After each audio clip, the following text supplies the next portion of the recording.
MIM ఆధిక్యత కనిపిస్తుంది. Chandrasekhar, so ఇప్పుడు మీరు మెహదీపట్నం ప్రస్తావన తీసుకొచ్చారు. సో మెహదీపట్నంలో ఎంఐఎం విజయం సాధించింది, మొట్టమొదటి ఫలితం వచ్చేసింది. సో ఏంటి అక్కడ ఎంఐఎం కి కలిసి వచ్చిన అంశం?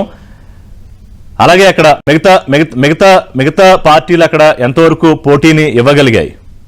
ఎంఐఎం ప్రధానంగా అక్కడ అదంతా మైనార్టీ ఏరియా, మొదటి నుంచి కూడా ఎంఐఎం కు గట్టి పట్టున్నది. లాస్ట్ టైము అంతకు ముందు కూడా ఎంఐఎం ఖాతాలోనే మెహదీపట్నం ఉంది. అక్కడ మాజీ మేయర్ మాజిద్ హుస్సేన్ అక్కడి నుంచి ప్రాతినిధ్యం వహించారు. ఈసారి ఆయన గెలుస్తాడని కూడా మొదటి నుంచి అంచనాలు ఉన్నాయి, దానికి తగ్గట్టుగా ఉన్నారు. అక్కడ బీజేపీకి ఎంఐఎం కు మధ్య ప్రధానంగా పోటీ నడిచింది. హిందుత్వవాదాన్ని బీజేపీ తీసుకుంది, ఎంఐఎం అంతా కూడా మైనార్టీ నమ్ముకుంది, దానికి తగ్గట్టుగా వచ్చింది. 11,800 ఓట్ల చిల్లర అక్కడ పోలైని మనం అనుకున్నాం. ఫస్ట్ ఫలితం మెహదీపట్నంలో వస్తుందని, అక్కడ కంప్లీట్ గా కౌంటింగ్ పూర్తి అయిపోయింది. మెహదీపట్నం ఎంఐఎం ఖాతాలో పడిపోయింది. ఫస్ట్ ఫలితం ఎంఐఎంకి వచ్చింది. ఇంకా 149 డివిజన్లకు సంబంధించిన ఫలితాలు రావాల్సి ఉంది. 149 డివిజన్లలో మనం చూస్తున్న ట్రెండ్స్ ప్రకారం 31 టీఆర్ఎస్, 14 బీజేపీ ఉంది. బీజేపీ నాయకులు అనుకున్నంత ఉధృతి అయితే ఇప్పటివరకు వస్తున్న అంచనాల ప్రకారం, ఇప్పటి వరకు వస్తున్న ట్రెండ్స్ ప్రకారం అయితే కనిపించడం లేదు. కొత్త ప్రాంతాలకు కానీ బీజేపీ ఖాతా తెరిస్తే కానీ బీజేపీ నాయకులు అనుకున్నట్టుగా వచ్చే అవకాశం లేదు. బీజేపీ మొదటి నుంచి కూడా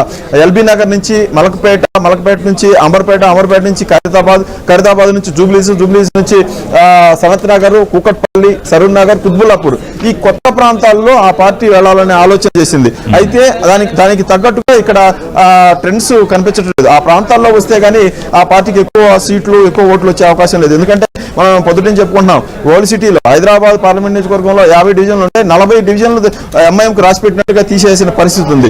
మిగతా పార్టీలన్నీ కూడా ఈ 110 సీట్ల కోసం పోరాడాలి. 110 సీట్లలో ఎక్కువ భాగం మేడ్చల్, మల్కాజ్గిరి, సికింద్రాబాద్ పార్లమెంట్ నియోజకవర్గాల పరిధిలో ఉంటాయి.